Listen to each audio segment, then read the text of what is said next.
Hi, and welcome to today's episode of Live Healthy Now. I'm back today with a great guest who's going to be talking about something that I think will be familiar to many of you, even though you might not have heard of the term we're going to use to talk about it today. So Hillary Meisner is a nutritionist. She's a coach helping people with insulin resistance disorders and diseases such as pre-diabetes and diabetes, as well as things like the menopause. And she focuses on what we call the blood sugar roller coaster. Now, that might be something not many of you have heard about, but you will definitely have experienced it at some point. Or, as you might hear as we talk about it, you could be still experiencing it on a pretty regular basis. So let's dive in and talk about this subject, which I really enjoy. So thanks for being with me, Hillary. Thank you for having me. You're so welcome. So just to kick off, I like to ask our guests to tell us what their most impactful healthy habit is. There's so many to choose from. I would say the most impactful healthy habit for from my wheelhouse with insulin resistance is really probably daily movement, because daily exercise helps increase insulin sensitivity, which I know we're going to talk about as the podcast goes on. But as we age and we get older, our bodies just become, they work against the insulin that we need for survival. So movement and purposeful exercise and incorporating either body resistance training or weight training helps to improve that. And I guess that would probably be my healthiest habit. Well, I love that because I'm all about movement. And so to tack on to that, another healthy habit that would be also insightful would be to hydrate. People don't realize that a 2%, you could be dehydrated by 2%, and that can lead to feelings of being hungry, when then you go and you make some not so healthy food choices, and our bodies are made up of 60% water. So when that drops down, all functionality can kind of sway off, leading us to, like I said, think you're hungry, or get headaches, feel dizzy, lightheaded, even get a little anxious at times. Yeah. I drink a lot of water. I know some people really struggle with that, but that's great you've set it up in that way.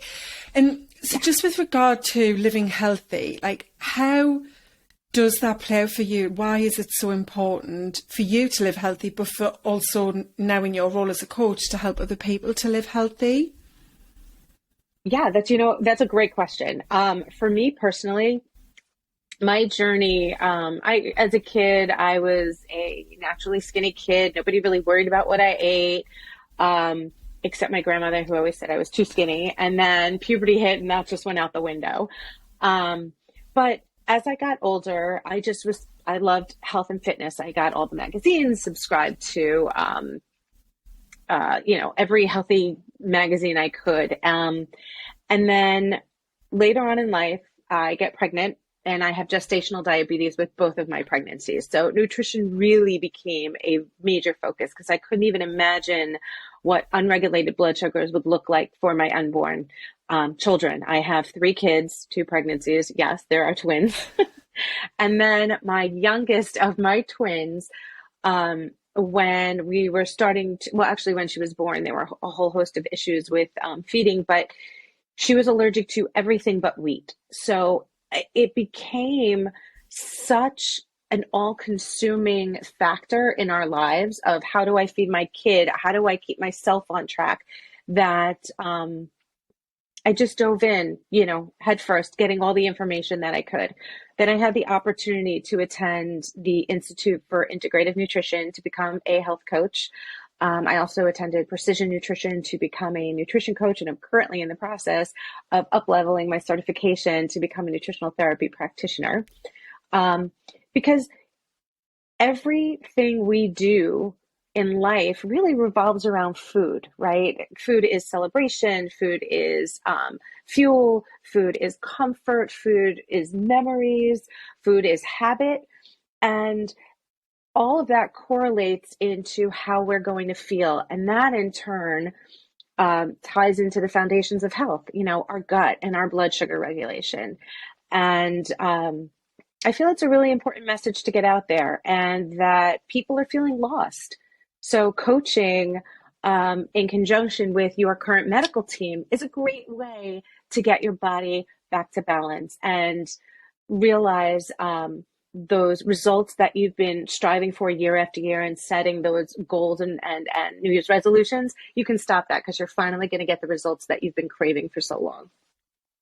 Yeah, that's an incredible story. And often for many people who are coaches in the sector, it starts from an experience you've had, like yourself, that journey you've been on with struggling in your pregnancies and then with your daughter, and just, having to, at the very start of it, learn about it to be able to help her to grow and develop healthily, but also, as you said, to not, become consumed in a wrong way with it, where it wasn't healthy. Mm-hmm. So that's a great story. And my daughter actually has celiac disease. So she's obviously got an autoimmune disease where she can't eat wheat and gluten. And so I know from my experience how much that can take over, what you have to do as a family to make sure that you are eating healthily. And that was part of my journey too, in getting more depth of knowledge around the role that food plays in our overall health. So let's get started then with helping people to understand more about this blood sugar roller coaster. If you can explain about the role that sugar has, how it's linked to insulin, and just set that up, because as I said at the start, I think when we talk about it, people are going to be nodding in agreement, like, I get that now. But it isn't something that most people actually are aware of, but it's happening all of the time in our bodies, isn't it? 100%. And people, it's funny because people, they say, well, I don't have diabetes, I don't have a metabolic disorder. But when you start, identifying the symptoms, and what are symptoms? Symptoms are messages that our body is telling us, right? So when you start identifying that, people go, oh, wait a minute. No, I have that. That's me. I feel like that. So it could be as simple as feeling groggy in the morning. It could be, feeling lightheaded, feeling foggy, getting hangry, getting shaky before meals, that irritability. It could be feeling sweaty, out of the blue. Why do I feel sweaty? Things like that relate to blood sugar. Now, is blood sugar the reason? Possibly. There could be, gut issues going on. Our foundations, our bodily systems, they work together. So when one is kind of swaying off, you can think of it like a sailboat. You've got to kind of right the boat to keep you going on your path. And that's what your body tries to do. So it pulls from one area to another.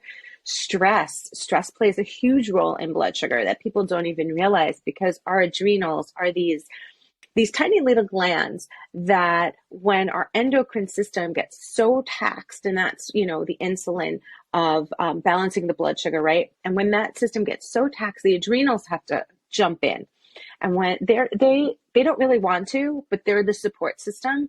And that just throws the whole body into another stress level. You've heard a lot, I'm sure your listeners have heard about cortisol coming up. And that's our fight or flight state. And what happens in fight or flight? We need quick energy, and our body has the ability to break down components in our liver and produce insulin to give us that quick boost of energy, so we can flee, we can do all these things that we need to do. So that's kind of where it comes into play. And so the way it works in the body is when you eat, excuse me. So when you eat, your body starts to digest carbohydrates in the mouth.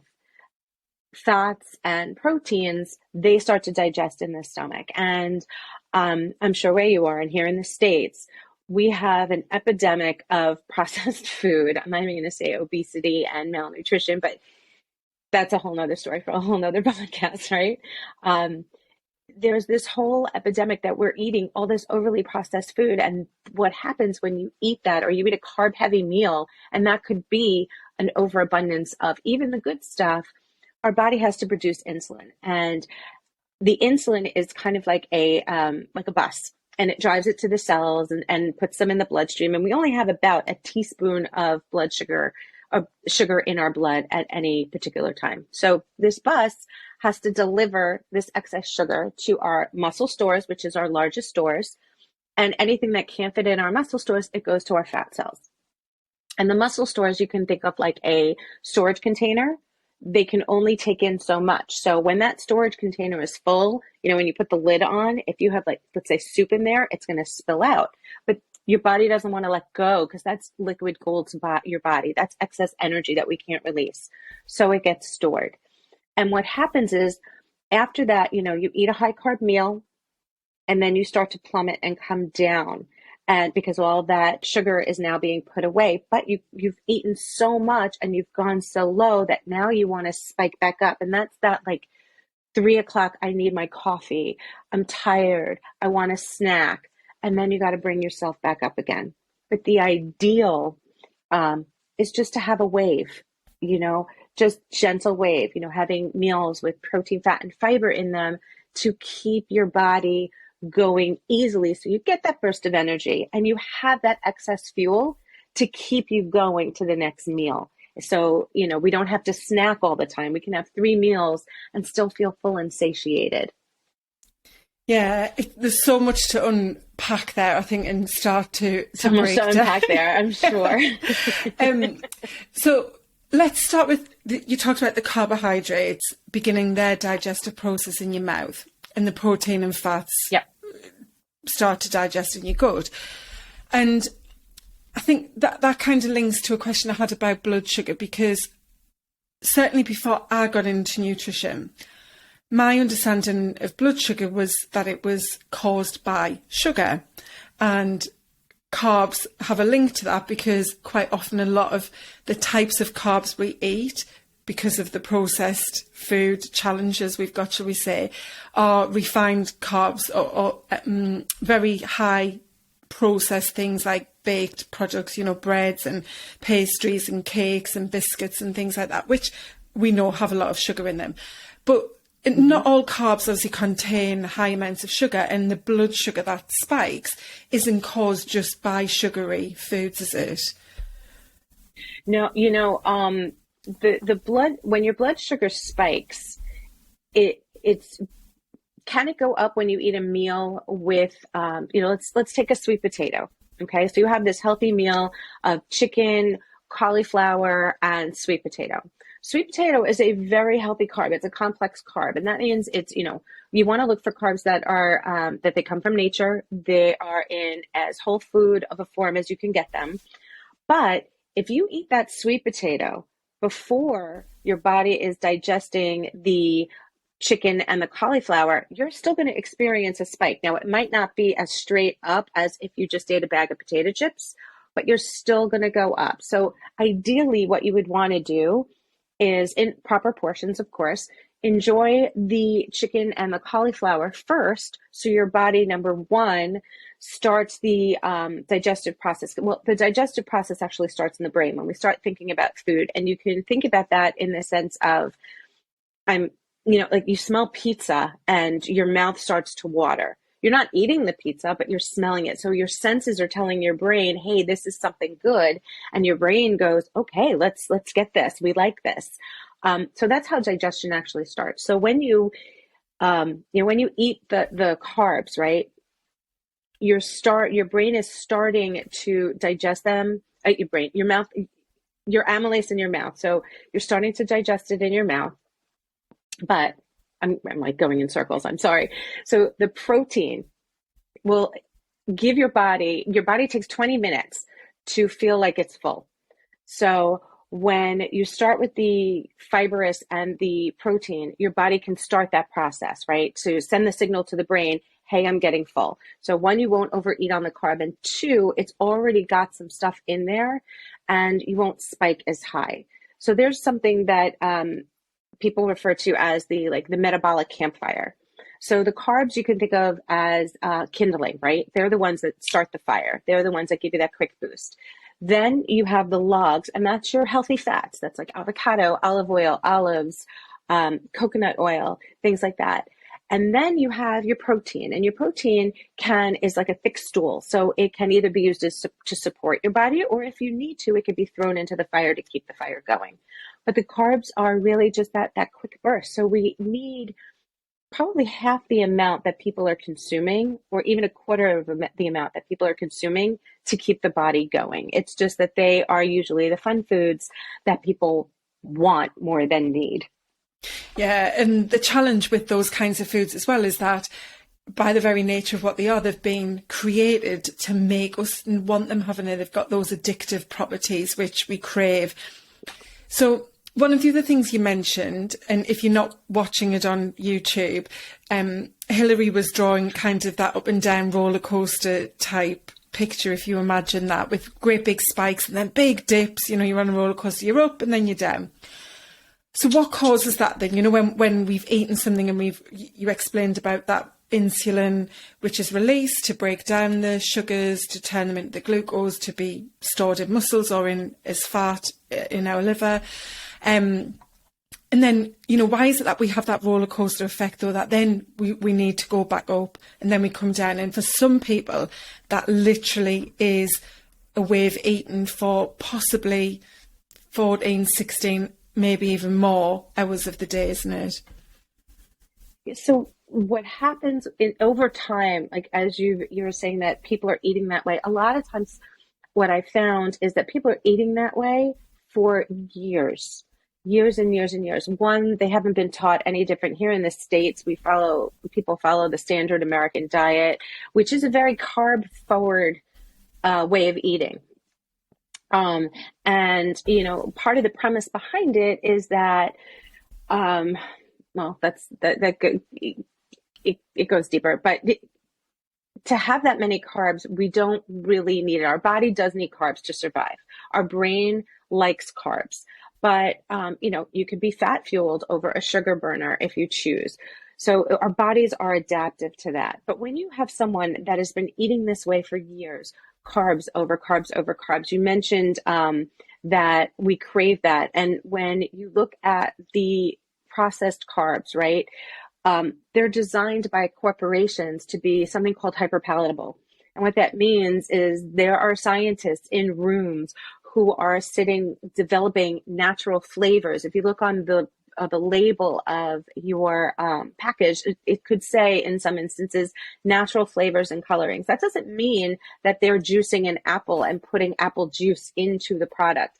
That means that a scientist is sitting there creating something that tastes like apple flavoring to put in there. There's nothing natural about natural flavors. And when when we have these foods that we overeat, our bodies kind of become what's called resistant. So insulin resistance, right? We eat the food, the insulin has to come out. The insulin is that bus, and the bus has to take the carbs and sugars break down to what's called glucose in the body, and that's referred to as blood sugar. So the insulin has to take that glucose and, as mentioned, put it into its storage places. So a little bit goes in the blood, a little bit goes into the muscles, and then the leftover gets stored as fat. But when your cells they just don't want to talk to the insulin anymore. So more insulin has to come out to push that glucose into the cells. So your body is creating more and more insulin. Your cells are kind of ignoring the crying that's going on, and it's causing a spike because we have too much glucose floating around in our body. So eventually it'll come down, but when it does, you have that crash. You have that hangry feeling, that brain fog, that late afternoon lull, and you want to pick that up. And people go to the local Starbucks and they get that coffee as a pick-me-up, but that coffee is really a dessert. It's loaded with the fake sugars and the flavoring. And I mean, if you look at the carb content or the calories even of some of these drinks, it's astonishing. But then you get that pick me up and you put yourself on that pattern. And that's what causes those roller coaster spikes. So when you envision a roller coaster, you envision going really up to that high point, crashing down, and then coming back up. And that's what happens in the body. Yeah, that's really well explained. And obviously we know that type 2 diabetes is becoming an epidemic. It's a real danger, isn't it? And it's a life threat for a lot of people who are diagnosed with it. Yes, it can be managed, but it is something that has so many risks associated with it. So, you touched on the insulin resistance piece, and we know that's something which leads to this type of diabetes.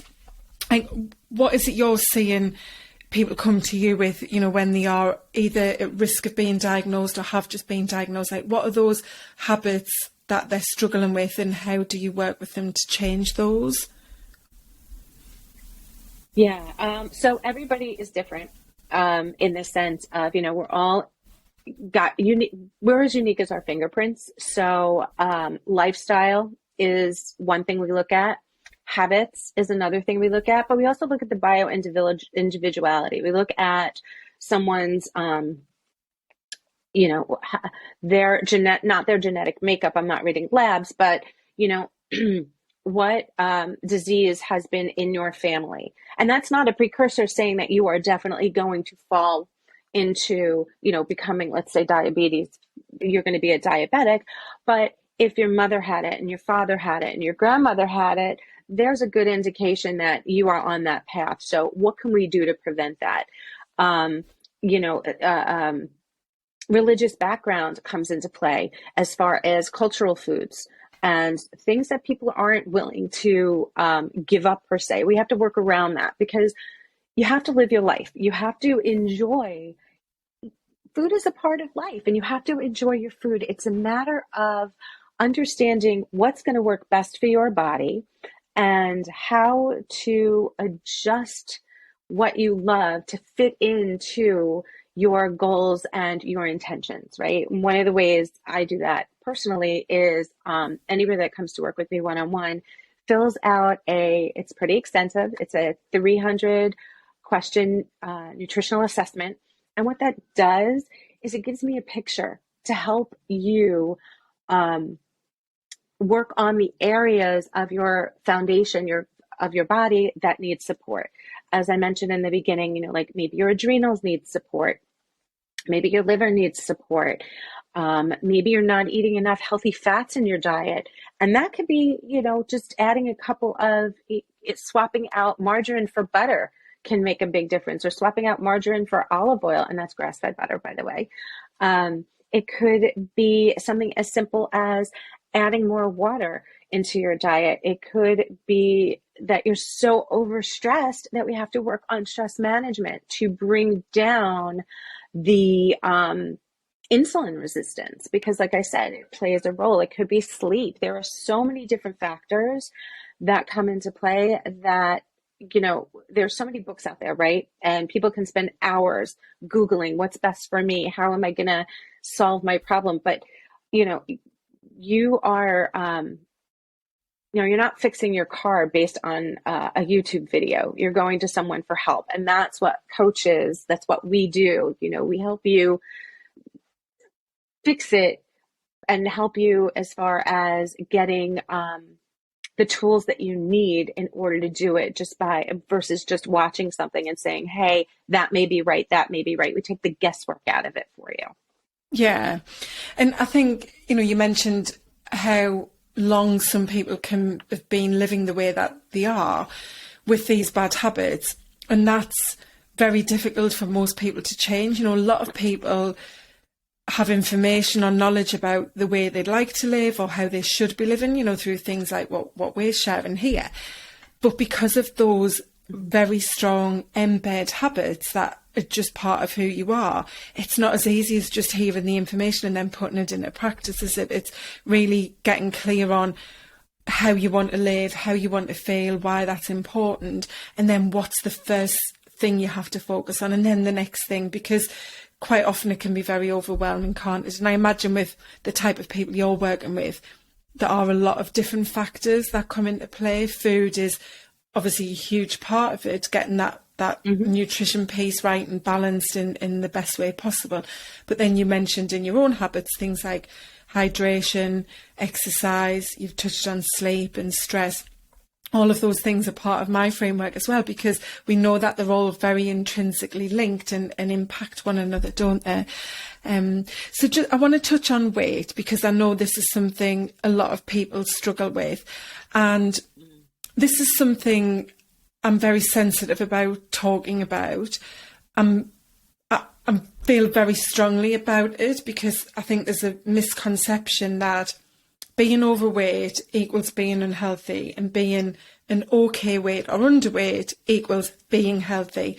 And in what we're talking about with insulin resistance and blood sugar problems, this doesn't have to be something that is a symptom of, or your weight, being overweight is a symptom of this. It can be. But likewise, if you're an okay weight, you're a healthy BMI or even under, you can still be at risk of these kinds of issues because of blood sugar and insulin problems, can't you? 100%. I mean, being at an overweight BMI can be a precursor to a lot of health issues. So just in general, you want to check with your doctor. You want to have, full blood panels done, see where your triglycerides are, where your cholesterol is.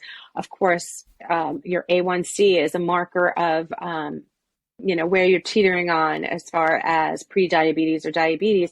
But one thing I would love to caution anybody listening to and watching is that if your A1C is around a 5-6, and your doctor says watch it, that's a red flag. And the reason I say that is because 5-7 is type 2 diabetes. Right. So if you notice that your A1C is creeping, you want to not watch it. You want to take action. You want to look at your diet. One of the first things I do with every single client of mine is require a food and mood journal. And it's more than just the food and how you feel. I want to know what your energy level is. I want to know what your bowel movements are. I want to know if you're feeling nauseous. I want to know if you're feeling bloated. And the reason being is because, like I said in the beginning, everything is connected. And it all goes back to your gut. Our gut is a second brain of the body. And there are over 100 trillion little gut bugs living in there that we want to feed good bacteria to help us, support the rest of everything that's going on in our body. Because there's so much happening inside our body on a daily basis, right? So as far as weight goes, everybody's, that's always like the thing. Well, my doctor says I have to lose weight, or I feel like my jeans are tight, and it happens. We gain weight, we lose weight, but it's not the only factor. So when I work with people, it's usually a happy side effect. And if somebody comes to me and says, I want to lose weight, we are going to work on weight loss. But it all goes back to, what are we doing? How is what is going on in our life, and what is our lifestyle like? What are our habits like? So all these things we keep coming back to. It helps to make the determination of your blueprint of how to get those goals that you're seeking. And I truly believe anybody can be, healthy at any size, and you can be happy at any size. You don't have to be skinny to be healthy and happy, but you do have to look at what is going on metabolically to be healthy. And when things are off, you got to look at, well, how do I fix that so I can live the longest, joyous, vibrant life that I can be living? Yeah, definitely. And I was having a conversation with a lady at the weekend who is a very healthy BMI range. She was telling me about some of the struggles she's having with mood swings, with tiredness, her energy levels. She's probably approaching the perimenopausal age, so early 40s. And she was telling me of, there's kind of an automatic perception when she's sharing the way she feels with other people, like, oh yeah, but you're skinny, you're fine, or your weight's okay, you're fine. And she's like, but I'm not, because I know that I don't feel healthy. And I was asking her some questions about what she eats, and she's having these very low dips in mid-afternoon. She's solving them or trying to solve them with bars of chocolate and biscuits and things like that, and then feeling even worse afterwards. And we were chatting about it and just saying how, it's not about the size that you are. Yes, when somebody is overweight and if they are in that obese category, it is going to put a lot of risk onto your health, and you are likely to be struggling with what we're talking about today with the insulin issues. But likewise, if you are a healthy weight or even underweight, if your diet isn't good and it's one that's made up of a lot of carbs and not balanced with these fats and proteins you're talking about, you are still at risk from these challenges that insulin causes, and you can still be at risk of type 2 diabetes and other conditions that insulin resistance leads to. So that's just something to call out that I think people need to be aware of. We're not talking here only about people who are struggling with excess weight. This is for anyone. It's something to be aware of. And certainly, I'm pretty sure in the US, from what I know, like in the UK, this is a real challenge with kids, isn't it? Because so many kids have a diet predominantly made up of high processed foods, very few whole foods, the things that are as they were when they come out of the ground or off a plant. So, it's something to be aware of for your full family, not just yourself, isn't it? Yeah, and kids, when it goes to, I don't work with children, but kids want their parent, as a parent, you are your child's superhero. And if we set examples for our children, they will follow. And it's wonderful when, one of my daughters is, she's in college and she lives in her own apartment, and she sends me photos of her meals all the time. And I love it that, she's taking what she's learned here at home, because I happen to love to cook, and she's taken it to a whole nother level. She loves Asian fusion. So all of her dishes now that she's creating up at school are Asian focused. And I love it that, she's taken everything that she's learned here and applied it to her life and is moving on. And as parents, I think that, don't get me wrong. I've taken the easy way out, and I have a Kentucky Fried Chicken, which I don't know if you have that there, but it's fried chicken. I have a fried chicken love. And I partake at times. You have to include the fun foods in your life. That's important too. It feeds your soul. But there's a time, a place, and a way to incorporate it. And for the diabetics, to prevent that blood sugar spike from happening, because you don't want to stay up too long. You want that even wave flow. You don't want a tidal wave hitting you, not a monsoon. But there is a time and a place for it all, but not as a means of sustenance. And there's so many strategies and so many ways to make quote unquote fast food at home that could be healthy, nutritious, support a growing child's body, and, keep aligned with the intentions of the parents' goals. Yeah. And what you talked about there with modelling to your kids is something I'm always shouting about. And it's part of my ultimate purpose in my business, because I really want to normalise healthy habits and living so that kids grow up knowing the value of themselves, why they should take care of themselves. So that's amazing that your daughter is now living independently, and because of what she's grown up with, she knows that she has to take care of herself. It's a non-negotiable, because it helps you to live the best life that you can live. And that's what it's all about. It's not about restriction, denial, feeling that you're being deprived. We all have things, like we've got KFC here, McDonald's. I must say McDonald's is not something I would choose to go and eat very often, but I do love a nice burger, but I'll choose somewhere slightly better than McDonald's. But I think it's having that awareness, isn't it, of what the food you're eating is going to do when it hits your body, not just from a digestive point of view, but everything, how it affects you mentally as well. And you see, you're making informed choices. You're choosing, well, I'm going to eat that, and I know that that might contain XYZ, which isn't the best, but that's fine because I'm only eating it once every couple of weeks, and, you know, whatever that might be. So yeah, I'm completely with you there. I just want to step back a little bit when you talked about what kind of leads to that insulin resistance when, you know, the insulin can't cope with constantly being called on because of the frequency of the types of foods that we're eating, which trigger it to be released. You know, you talked about those buses and storing it, and the stores become full, and the bus slows down, so to speak. There's fewer of them dispatched, and that's when we end up with that excess glucose in our body. Like, is that one of the biggest things that you think then leads to people gaining weight, especially when we think about menopausal or perimenopausal women? Well, yeah, insulin resistance can absolutely lead to weight gain, and insulin resistance can fall into any cell in the body. Your liver can become insulin resistant. Your fat cells can become insulin resistant. And when that happens, as I said, your body needs to give you more insulin. And that's where the problem kind of like snowballs.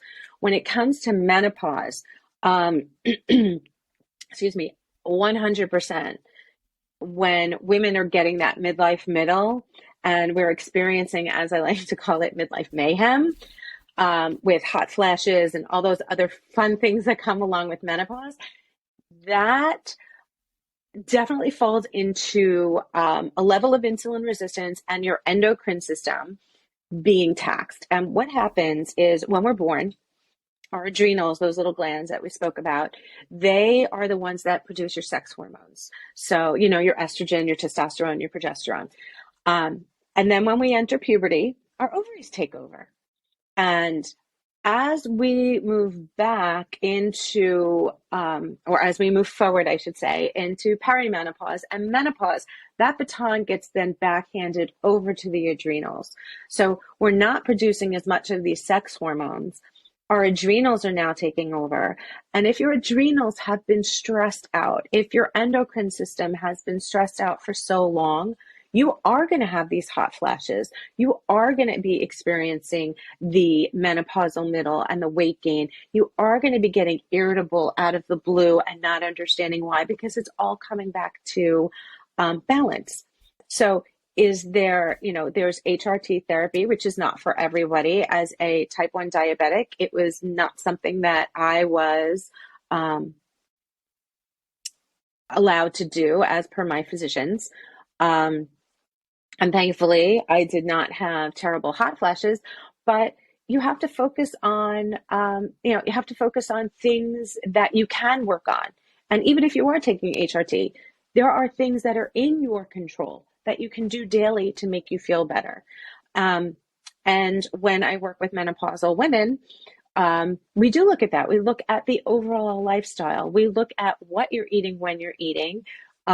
We look at the stress level, because that all changes day to day. We don't sleep well when we enter menopause. So how can we set ourselves up for a better night's sleep? And it might not be perfect, but how can it be better than what we're getting? Because when we don't sleep, that also snowballs into this whole blood sugar dysregulation area that we want to improve, so we can again get those results that we want. Because, starting over every Monday, starting over every week, starting over every month, setting the same New Year's resolutions, even, you can stop this crazy train. And by doing so, it's focusing on your goals and what you're really willing to take action on. And it doesn't have to be everything at once, because as you said before, that's completely overwhelming. So baby steps to get there, and know that, you didn't get here overnight. You're not going to get to the next step overnight, that it takes time for your body to heal from within. And we have that intrinsic ability to do that with food, diet, and lifestyle choices. Yeah, 100%.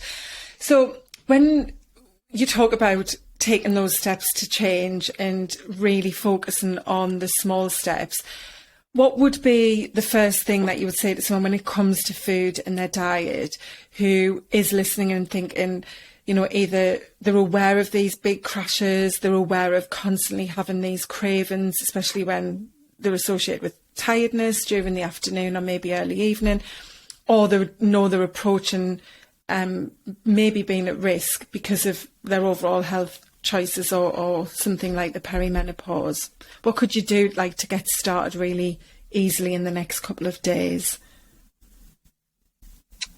Well, a quick thing could be if you sat and you kind of, took inventory of yourself. What are 3 unhealthy foods that really are unhealthy foods that you are eating consistently and in an overabundance? And what can you swap them out with? I'm not saying get rid of them. And one tip that I offer is, if you're a late night snacker and it's ice cream or cookies or cakes, change your room. If you sit down and watch TV on the same couch, let's say it's adjacent to the kitchen, go into another room if you still want to watch TV. Kind of snap the habit a little bit.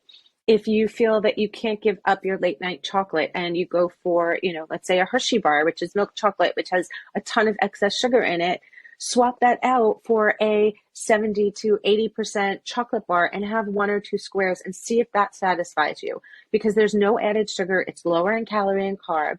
You're still feeding that need, but it's a baby step. You don't have to go all in and dive in head first and take all these tips, tricks, tools, and strategies, because what'll happen is you'll end up completely overwhelmed, going off track and doing that starting over, or feeling like you failed.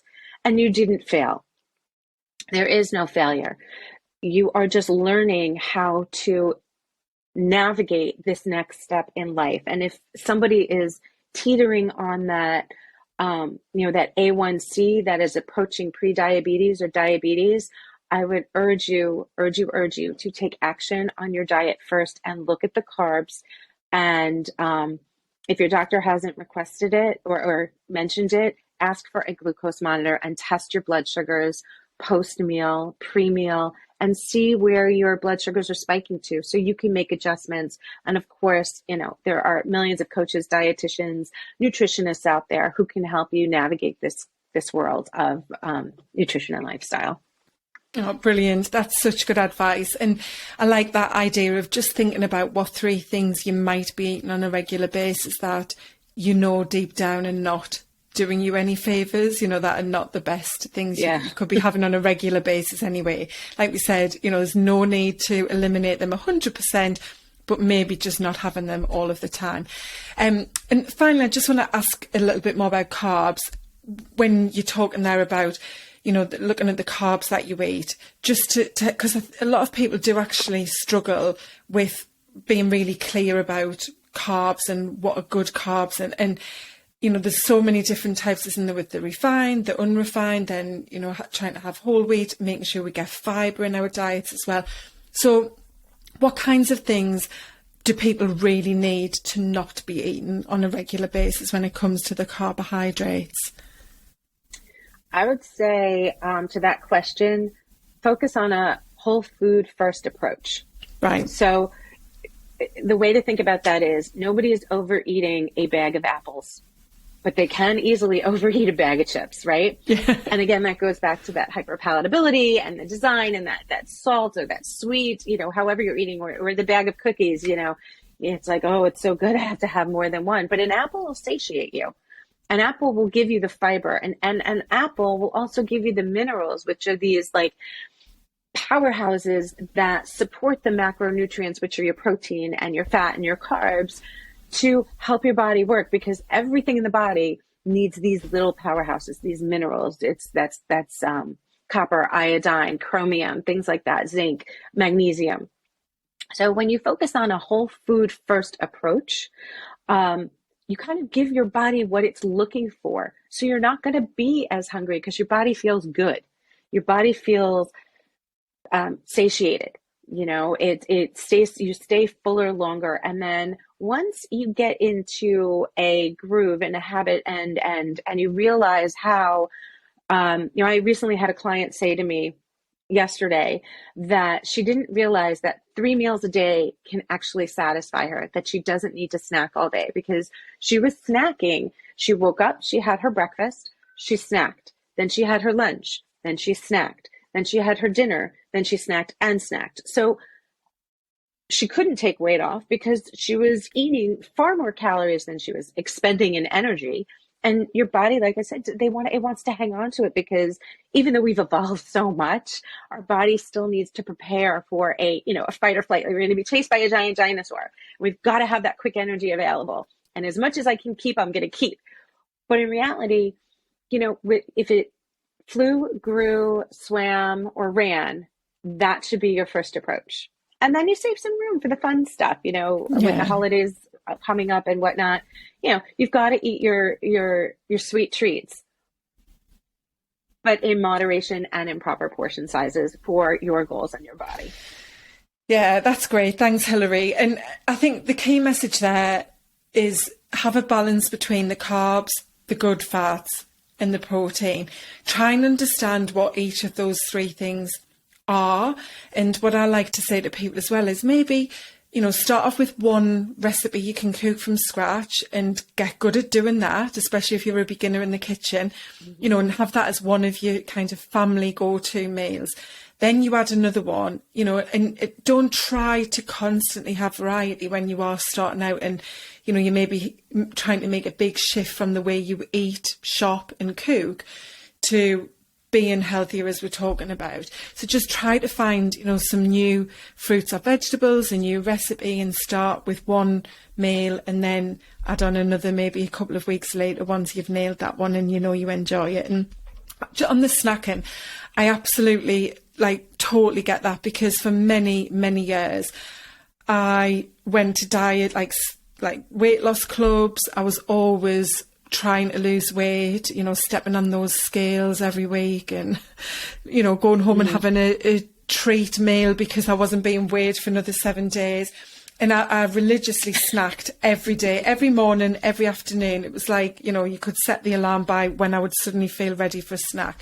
And probably about 7 years ago, I think now, I completely changed the way that I ate and exercised. And yeah, I just felt full. People would say to me at work, God, how can you resist those cakes or biscuits or, whatever goodies were brought into the office or on a night out or something? And I'd say, it's not about resisting, it's just that I don't need it. I'm full.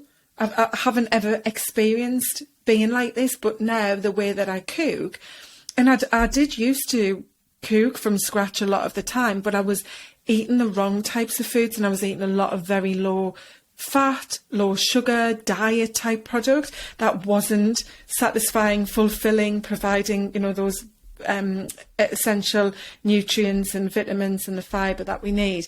Whereas when I switched that, it actually became much easier in terms of food prep and making meals. But I was just so satisfied because I was eating incredible food that I was really enjoying and just not having that need to snack. And I am still like that now, very, very infrequently on an afternoon. I might have a snack at maybe 3-4 o'clock, but I'll have something like a bag of almonds or sometimes a protein shake, something like that, an apple with some almond butter on it. But I just don't have that, I don't need to think about snacking because it's just no longer part of my regular diet. And so I think, that's something to think about if you are listening is, what habits have you got in place that actually are more habitual than from a point of needing to do them because you are hungry or you are needing that energy from things like snacks or certain types of foods. Because a lot of how we eat, as you started with right at the beginning, comes back to just the way we've been brought up and how we've adopted those habits and into our lifestyle and families as well. Yeah, absolutely. And the question becomes, is snacking something that you need? Because some diabetics do need a snack in between to keep their blood sugar stable based on medications, or is snacking a want? And if you are hungry, you can eat a piece of protein. You can eat some vegetables. It doesn't have to be the cookies, the cakes, the sweet treats to satiate you. And if you are that hungry, feed your body what it needs. Yeah. And I think also then look at the meal you've had last and what was in that meal. Did you have everything that you needed? Did you get enough protein? And certainly when we talk about perimenopause and menopause, those types, of women in that season of their life need to make sure they are definitely getting enough protein in the diet as well. So I've just got just a quick little question, this or that for you to wrap up, Hillary, before you tell everyone where they can reach you. So it's just with regard to which would be your preferred healthy habit out of a few to choose from. So are you a walker or a runner? I used to be a runner, but it got too hard on my knees. So I am a walker. I walk daily. I have my furry son. I have a 7-year-old Wheaten Terrier who is my walking buddy, and we go out for several walks. We try to do several walks a day, but we at least get one good walk in a day. Yeah. Oh, fantastic. I think I'll know the answer to this one. Water or juice? Water. And if you don't like the taste of water, infuse it with some herbs. Use vegetables like cucumber, throw in some blueberries and basil, flavor your water. Buy carbonated water if you miss the bubbles. But yes, water.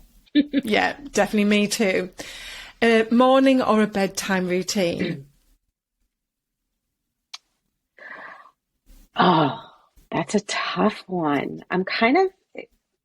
If I had to pick one, I'd probably go with bedtime to support healthy sleep. Yeah. Okay, great. And what about time on your own or time with others? I guess that would be who the others are.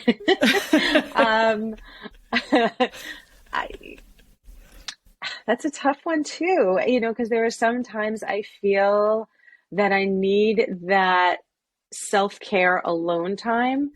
But I'm a people person and I love going out with my friends. I love being around people. I love it when my kids are home and I have a full crazy house and all the cousins come over. So I guess it's for me, that would be hard to choose. Yeah, no, that's fine. I get that. And then what about meditating or journaling if you need that bit of pause and downtime? Yeah, meditating. I think journaling absolutely has its place. I encourage everybody to food journal. And when people come to work with me in the beginning, we have to have a food journal. And my children, my sister even, they're very big journalers. I find for myself taking that couple of minutes just to find my space and kind of think about nothing. For me, I visualize being at the beach, feeling the warm sun on my skin and hearing the ocean to kind of enact that, that relaxation feeling in my body. Yeah. And the parasympathetic nervous system to calm everything down. Yeah, that's nice. I sometimes do a visualization exercise as well using the beach. I think it's one that a lot of people can connect with. We can dream about feeling that sun on our skin and just the waves gently lapping onto the sands. That sounds perfect. Yeah. So yeah, Hillary, do you want to let everyone know where they can connect with you and find out more about you if this is something that, they think could be of more help to them in their health? Sure. I'd love to. Thank you.